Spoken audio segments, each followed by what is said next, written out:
What's up, everybody? Welcome back to another video. We had one hell of a laughing fit there. Aggie basically lost her mind. She didn't realize that Baratoplata is a shoulder lock submission. So when I was doing the technique, she was just squealing, didn't know how to tap. So brought about a laughing fit, and here we are. So today we're going to be looking at 2 entries to the same position.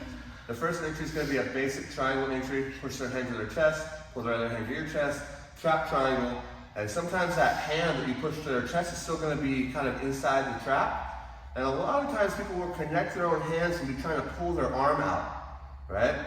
And for the gentleman, sometimes that'll smash things up a little bit and you let go of the triangle. But the Baratoplata is a really good option to get into when people are in that kind of locked hands inside the trap position. So we'll look at that entry. And the other one we'll look at is a reverse Kimura style grip. From the reverse Kimura, we can force the hand down inside and go into Baratoplata locks from that scenario. It's a very strong shoulder lock. I find that in the gi, it's quite a bit easier to manage. No gi, things can get slippery and wet, and of course, that's as with all submissions and attacks, gi versus no gi. But it is a viable option no matter what, if you're playing gi or no gi. But I do find it to be a little more robust, obviously, in the gi with all the connections and the grips. So let's take a look at it, and hopefully you can catch your friends when they try to smash you up there with that position, right? So from the closed guard, there's lots of ways that I'm going to get into trap triangles, right? I can go from overhooks, underhooks, shoulder crunches. I can do these basic little attacks. There's lots of ways to get to the trap triangle. But I do, even against my high-level friends, still get these style of traps, right? So all I'm doing is pressing the hand to the chest, pulling this hand to my chest, and opening my legs and hopping my hips up. But you'll see that her hand is still kind of inside the lock. So it's not that hard for her to connect her hands here, right? And as she does, my arm on the side of her trapped arm, so this is her left arm, my right arm, so it's on the same side, is going to lace through and grab my own thigh here, right? And now what I'm going to start doing is unlocking the position. This needs to be very strong, okay? So you grab deep, right? I unlock the position and put my foot on the hip. If she tried to pull away from here, she wouldn't be able to, because I'm keeping her arm bent with this grip. Now, I can either just hurdle my leg over the head, or I can push her head as my leg goes over.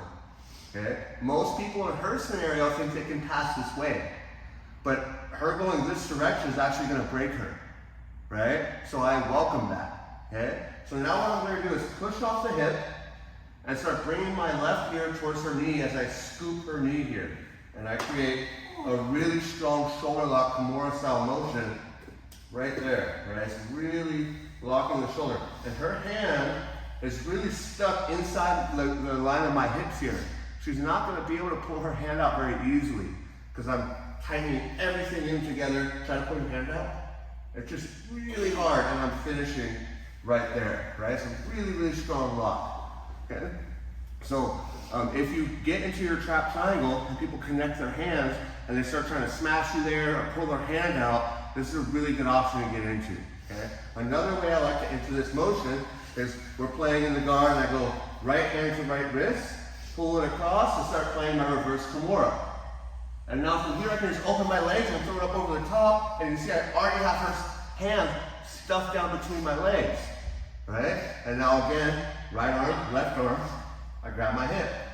Foot on the hip, push the face, leg over, scoop the leg, and create my angle. And there's your lock. So she didn't know that this was a shoulder lock, so she was just squealing here instead of tapping, and that's what brought about that funny laughing fit there.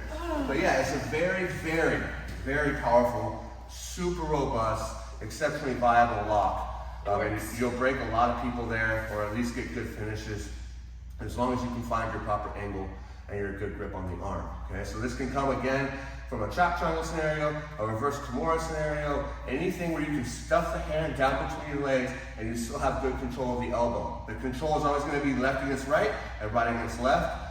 And when you go for your finish, make sure you're creating that pivot, that hip motion where I'm looking to scoop that far leg and really rotate my hips around the corner, and you'll finish really strong Kimura style locks there, right?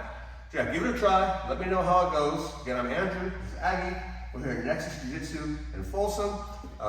Comments, everything down below, you know what to do. Like, subscribe, and stay tuned for the next video.